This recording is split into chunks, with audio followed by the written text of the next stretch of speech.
evening, my dear friends and colleagues, and all friends of the Egyptian Vitreoretinal Society, and welcome back to a new episode from the Egyptian Vitreoretinal Society around the retina world in 30 days. It's a tour with retina stars all over the world.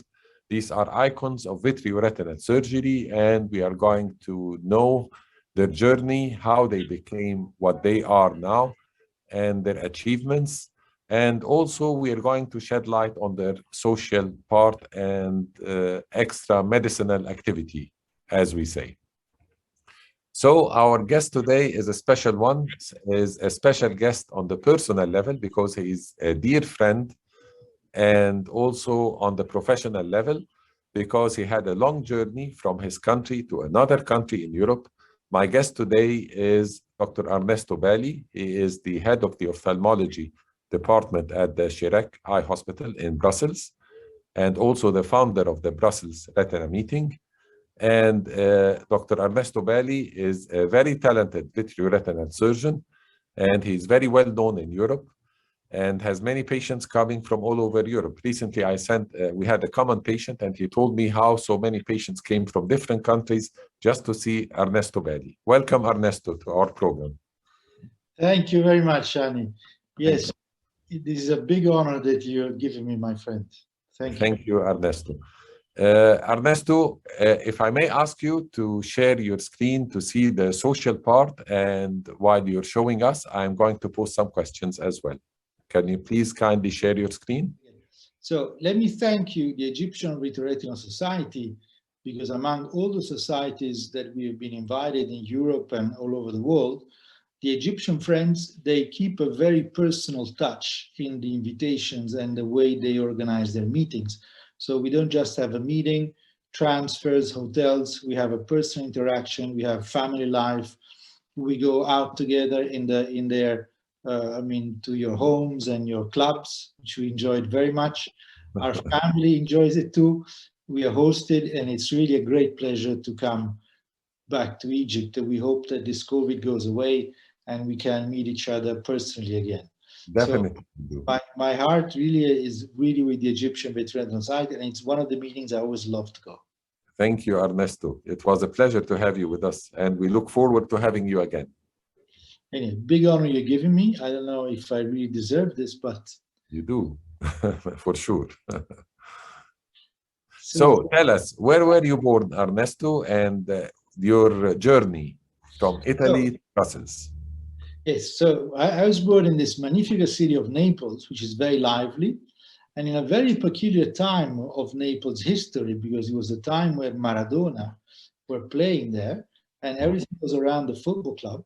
Now there are many films that come out after his death. The stadium is called. So it was a particular ambience. It's not just because he was playing, but he was giving a total different ambience to the city in the years he was there. The city was euphoric, was lively. We won the championship. So even for us guys, we saw an example, something could happen. We never won anything, and all of a sudden somebody makes this happen. So it changes a bit the way you think, the way a bit you behave. Mm-hmm. And while my studies, I saw that the way medicine was conducted in Naples, what would have been the plan of my career, that made me decide to move. So I first went to the States for a scholarship at FDA, at the National Health Institute campus in Bethesda. Mm-hmm. And then I moved to Brussels. I had a little phase in Dublin, but that was just 6 months. And basically, I couldn't choose. And Brussels was the only place that could host me at that time. So I came to Brussels, and which is, it's the city of mussels and French fries, the Atomian, the Dominican peace. But most important thing, I met this guy, which is Jacques Libert, an extremely talented surgeon, but he was very shy, so he never was in the world's podium. He had a very big clinical activity and a very, very scientific-oriented mind, but he just, meetings, talking on a podium was just not his thing. he did it a few times, but he taught me everything. He also taught me about French wines, star Michelin restaurants, and of course surgery. He gave me a lot of freedom. I managed to do surgery very early in my career, already my second year of my ophthalmology training. And that was, so I did everything quite fast, luckily. Maybe a little brackets. I did engineering for 3 years before starting medicine. Hey, yeah. So I started medicine a bit later. So I catched up this gap by doing surgery very quickly. But definitely give you some background. I mean, the engineering background, the mathematical mind somehow. Absolutely. No, it is. But then I realized that really interested me so much. The human part of the engineering study was lacking. So I preferred to go more into humanitarian studies.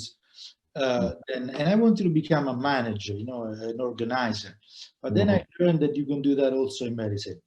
But then, so after that, I moved, during my last year of ophthalmology training, I moved to Rotterdam. Thanks to the connection I had to the other, fortunately, I don't have a picture with Filippo. It was my other senior, friend with Eric Ferron, this guy here. Yes. So they organized my fellowship in Rotterdam at my last year of ophthalmology training. So I was a bit also an early fellow because I wasn't an ophthalmologist yet. I wasn't fully ophthalmologist, but they both thought I had enough skills, surgical skills, to become a fellow. So I became a fellow in Rotterdam without being an ophthalmologist yet. And there, my biggest luck was this lady here at the end of the table, which also not many people know her. She's called Diane Mertens. So if everybody knows Zivanovic, Diane Mertens was the alter ego of Zivanovic. Actually, it's the first lady in the world that has performed a vitrectomy.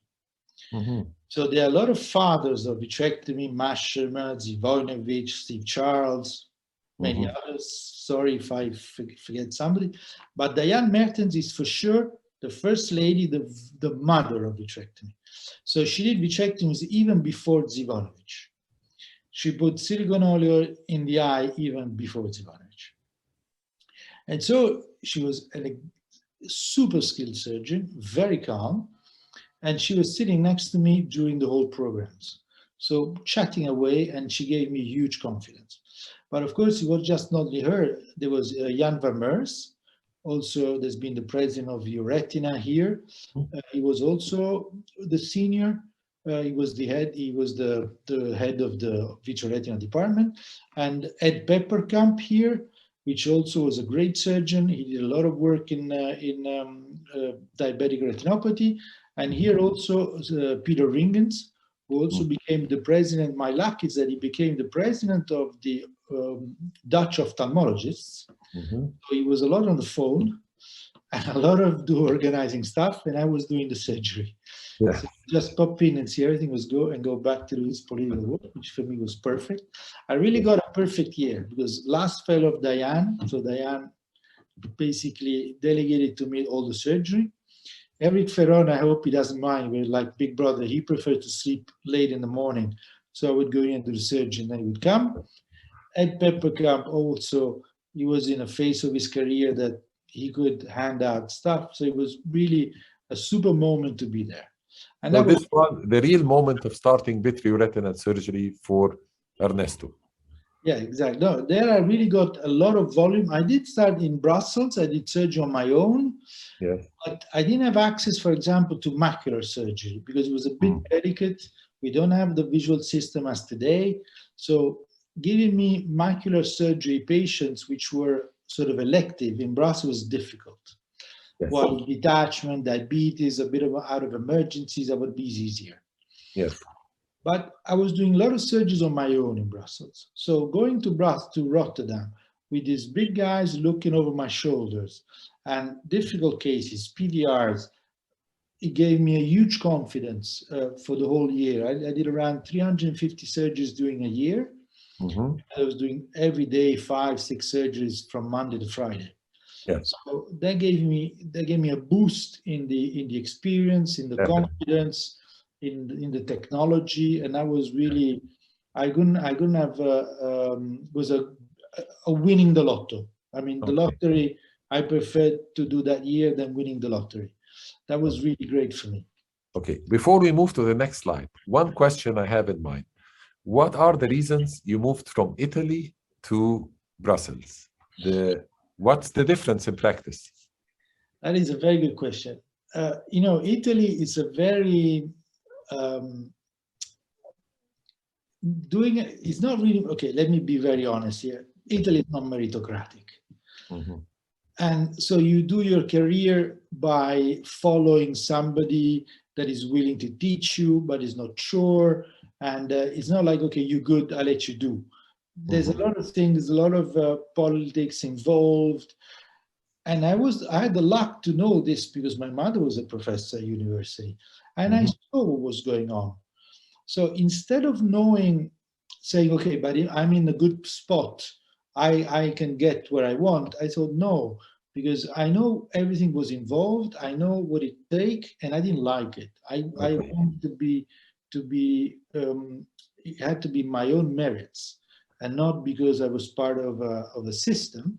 So it was good to move early. I mean, to take the decision early. Absolutely, absolutely. Absolutely. And Absolutely.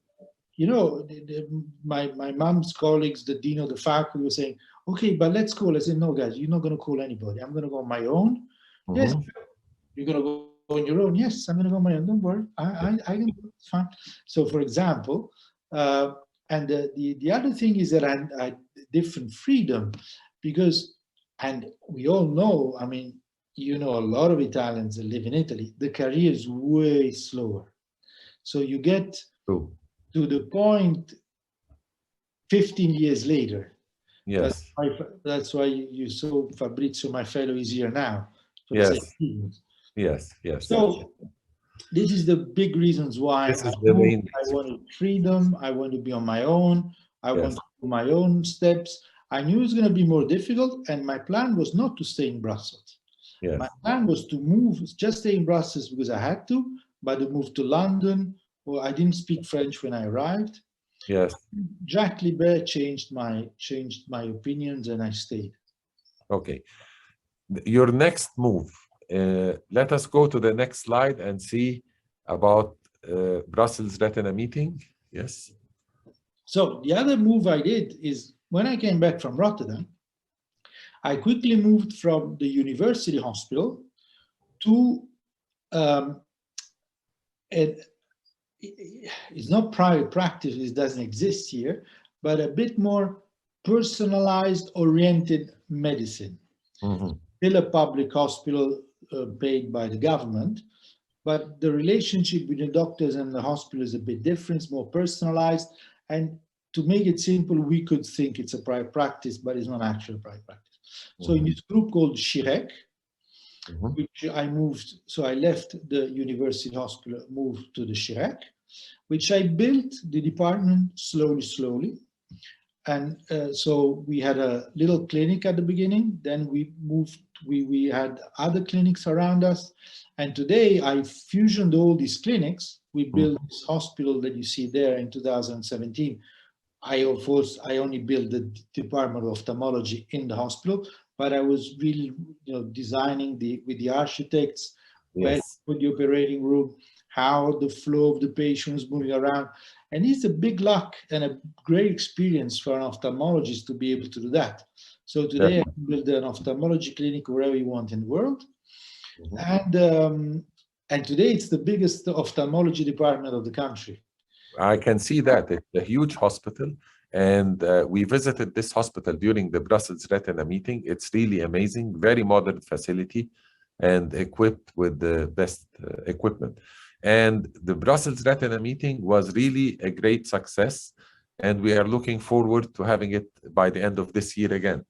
Now, this year, unfortunately, we can't because Stanowitz is anticipated for retina, but 23, no doubt we're organizing this in the next. Definitely. Yeah. So what's your next move? So that move. So my next move is Then the other good thing of my career, which I love to do, and is the life surgeries. once somebody told me that I had more live surgeries than anybody else in a solar year. And I think the solar year was 17 or 19, I forgot. But basically in every meeting, everywhere I was in the live surgeries. And this is Egypt again, and I don't know if you remember when Arun, we finished this live surgery, Arun said, I never saw you so relaxed. Yes, yes. I did 2 or 3 surgeries, I forgot. Yes, it was. It was a foreign body and a retinal detachment. Yeah. The ambience was fabulous. There was no stress. Everything was fine, it was cool. And it was the first time we used the 3D in live surgery in Egypt. It's true. And I really loved it. It was really Yes. a nice time. We had fun, great fun. We really enjoyed your presence in this meeting, and we were really impressed by the 3D surgery at that time. It was the first time to be done in Egypt, and he has done it as if he is doing it every day and in his place at Chirac in Brussels, really. So that was a great. So then this is the other sort of milestone of my career, which I'm say proud, not proud, but the American Society of Retinal Specialists in 2019, they decided for the first time to host a live surgery, which the Americans never did. They were even quite against the live surgery for many reasons, but that year they decided that they wanted to do it, and I don't know for what reasons, they picked me as one of the 4 only surgeons that did the live. So it was me, Steve Childs, Stan Rizzo, and Khalid Septi. I flew to Florence, to Stano's facilities to do the live surgery. And that was also a great, great experience. Definitely. Being chosen by what is considered one of the most prestigious vitreoretinal society in the world to do the first live surgery. If you think there are thousands of surgeons all over the world that are just as me, some even better, to be picked, I think it was a great honor, and it's something I share with great pleasure. Definitely, it's well deserved. Now, one last question before we go to the break and the scientific part. I know you have extracurricular activities and hobbies. Can you talk us about it? So I know what you don't have to get.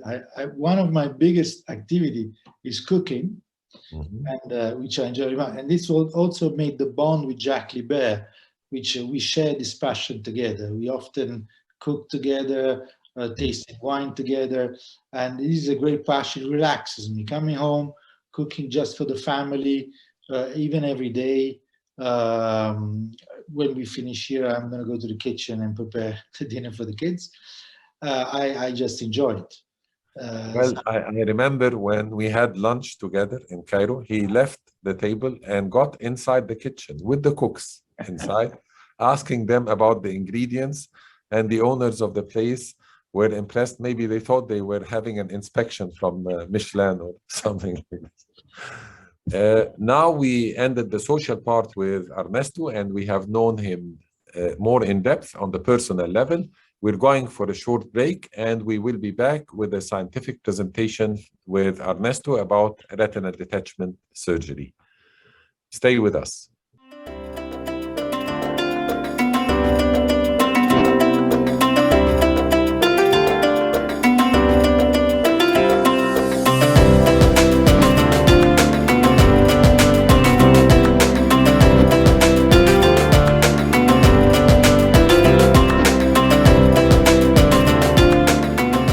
Back again, and I'm going to ask Ernesto to share his screen and start his presentation about retinal detachment surgery. Ernesto. So here we are. So I'm not much of a publisher, I have to admit. You know, I don't publish much because I think there are other centers, but I'm really involved in making retinal detachment surgery efficient, with less complications, and really clinically help the patients in the best way with the less complication possible and the less time of surgery possible. So this is what we're really working on today. So today, 2022, there's one big question we have to ask ourselves. What is the modern role of scleral buckling? Now, when you go to many meetings, the older guys, I think I'm a bit in a middle phase between the old generation and the young generation. They like to make the difference between them and the young generation, because we all know young generations are not very well trained in buckling. But is there a real role in buckle today? I understand you have to do it in a 20-year-old, but is there a role? So this is a question we ask each other. Then how to reduce intraoperative complications, because they depend on us. It's not just about the illness itself, it's what we do into the surgery. And I think this is something a doctor has to work on it, work on himself, work on his practice, to, as an aim, as a goal in life, to reduce his own complications. Then in the tools we have, do we need to use PLCL? How do we have to use PLCL? And what is the role of tamponade? And how do you use that? So that's what we talk. So the idea is to use one only operation, the minimum morbidity possible, and you don't have to jeopardize the function, the vision. So this is our more or less our algorithm. So if it's under 25 years old, we do a buckle, no discussion on that. Between 25 and 50, it's really around between 1 and the 2. And I picked a few cases especially, which will make you understand the way we think. And then after, outside 50, we do for sure a post-spinal vitrectomy. Because when you do, the game has changed with the trocars and the transconjunctival surgery. So conjunctiva is less inflammatory, the eye recovers way better when you don't open the conjunctiva, there's no myopization. And when you do a vitrectomy, patients are very happy because you take away all the floaters of the debris of the vitreous when they get a detachment, the blood. So these are technique. It's a very simple technique. We use a very little perfluorocarbon. We indent to do the shaving. I indent myself with the chandelier. Then we take away the perfluorocarbon. We do laser around the hole.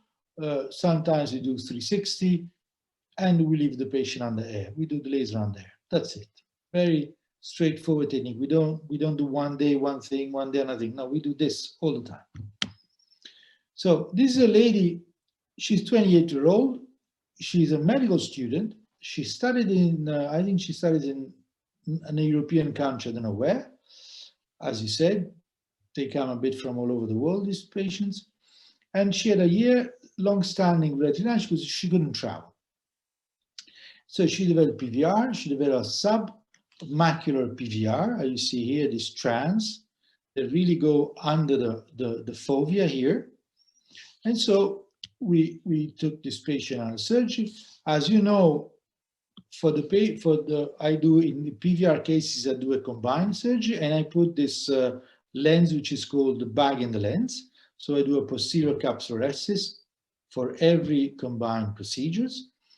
And I think in a patient like this, if she keeps a lens, doesn't keep a lens, so it's better to remove the lens and go all the way so you can shave, you don't bother about the lens, and you get a cataract. I don't like to put silicone oil in a fake-it patient. So the movement before is very important to really detach the vitreous. That's the most difficult part. And in this challenging case, so we decided not to put a buckle, is those strands. So we did the shaving with indentation, with the chandelier, ourselves, very thoroughly up to the ora serrata, very carefully around, completely around the hole. We take a lot of time to do the shaving. Then you see this very, very thick vitreous. And the question is, do we take away these strands? We don't take away the strands. By the way, this is also a live surgery, and we decided to take away the strands. You see the strands go away. I had a bit of a bleeding. There are a few complications. Things don't always go smoothly. That's why I also like to present this case, because, you know, in the editing, everything is fine. No, we had quite a bit of a bleeding. I tried from one side, I didn't succeed. Then I tried from the other side, and we succeeded very quickly. So then we finish the case with oil, and we do the laser always under air. So why, apart of the case which is engine, I'd like to discuss with you, the nice thing of this case is the next day. You see this eye next day. So one day post-operative. If you do a buckle in a case like this, you don't have this kind of eye. On a 28-year-old girl, I think it's very important that the eye looks like this the day after the surgery. Even all the maneuvers you did. If I would have opened the conjunctiva, taken off muscles, put the buckle, the eye would have looked horrible. She would have had pain for many days. And it's a completely different experience in a surgery. Plus, this patient probably, we were lucky because she didn't develop more PVRs. And after 3 months with the silicone out, the retina is fine, is flat, she's happy, the macula looks fine, and she gained 1.5 vision. So the buckle, is it necessary? Not. Some of great experienced surgeons that we know, and I have great esteem for them, they would have put a buckle. Carlos Mateos, for example, chapeau. I mean, everybody does what they, but I think they're right.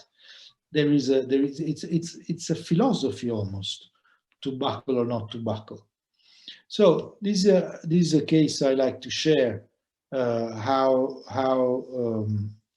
What is the but I think we need to also treat the patient, not just an eye. I don't know if you have any comments on this. Yes, I have several comments. First of all, what is the advantage of the bag and the lens you are using in these cases?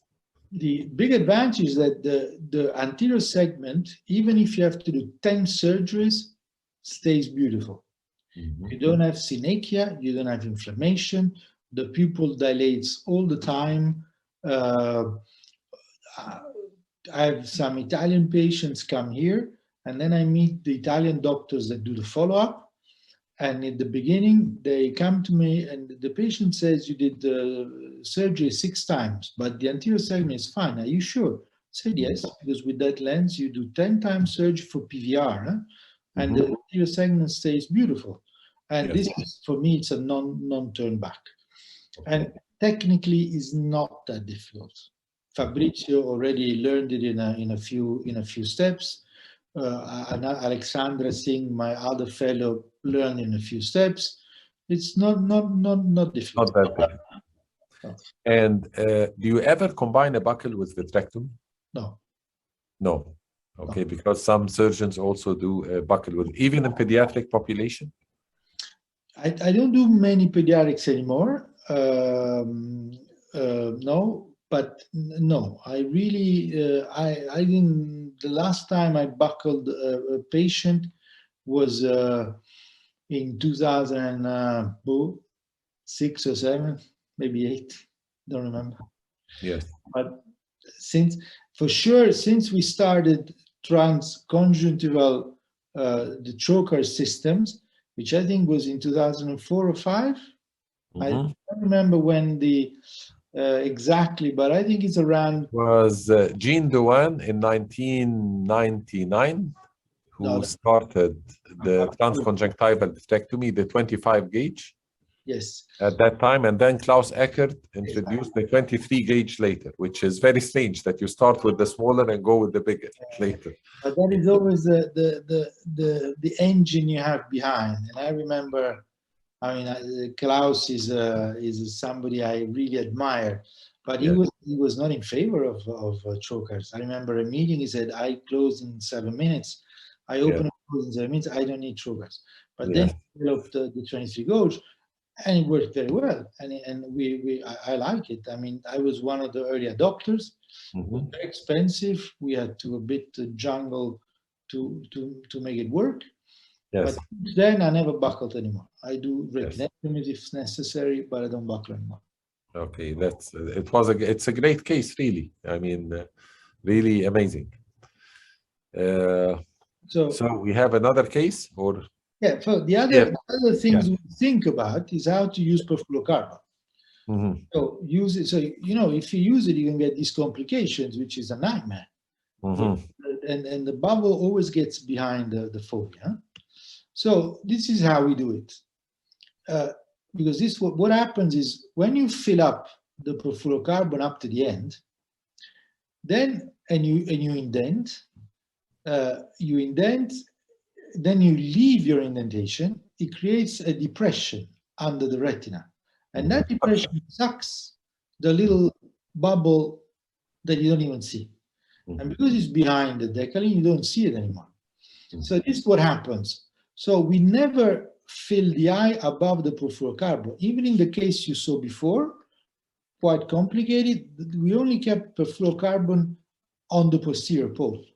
So we just use a little bit because we use chandeliers to indent and to stabilize the retina with indentation. So we don't need the perfluorocarbon to go above to stabilize the retina.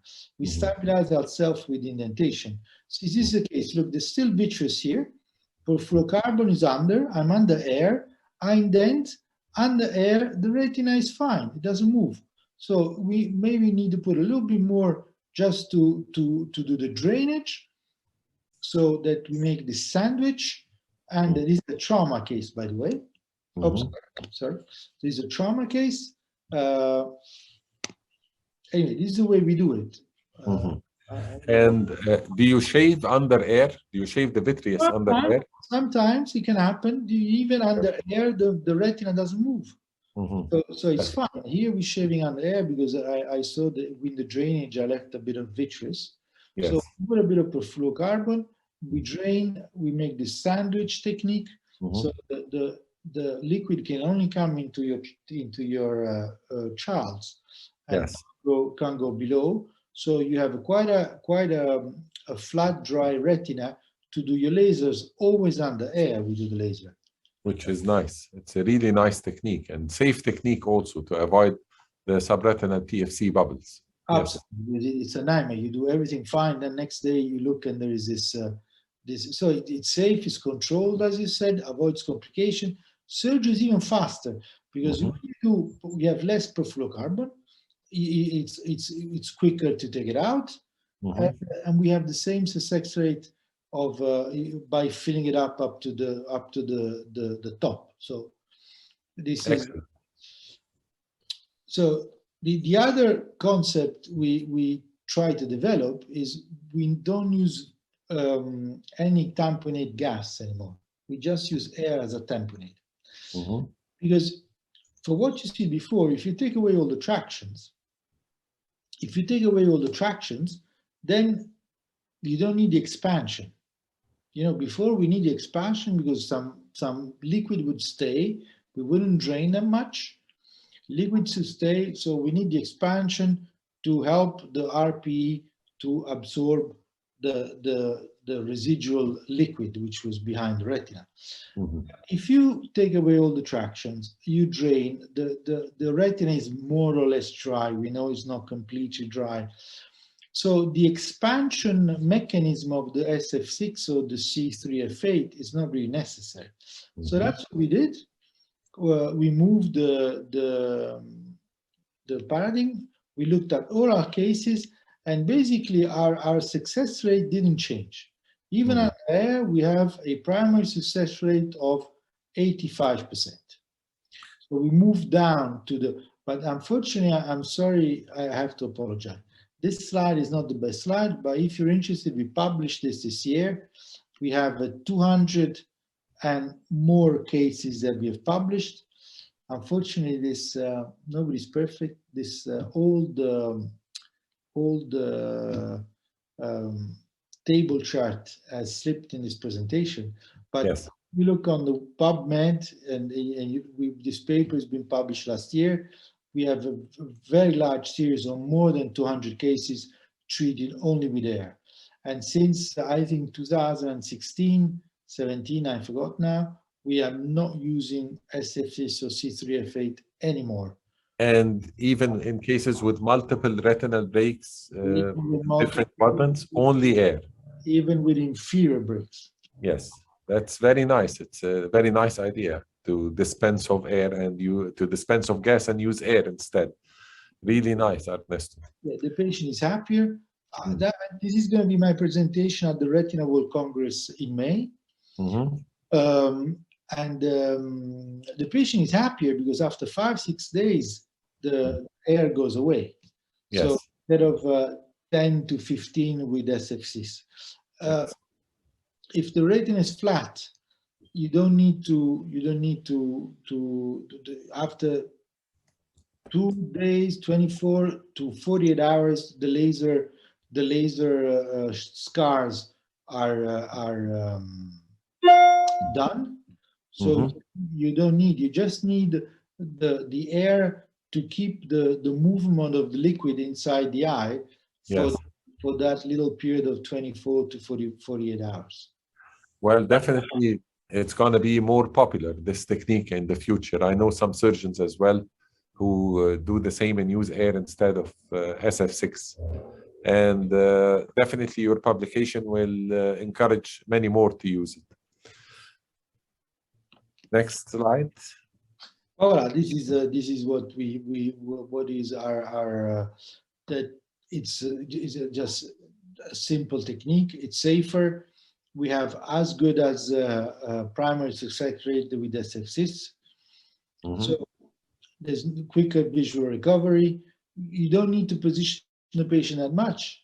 What we do is just position immediately after the surgery, what is called not the tumble dryer, so moving the patient, but we just do the hanging dryer. So we just put the patient with the macula up, so the liquid goes down, and the liquid goes down by gravity, and then the next day, the night of the surgery, so the day of the surgery, we put the macula up, so we avoid the macular folds, we avoid any slippage, so the macula is high and the liquid will just flow down.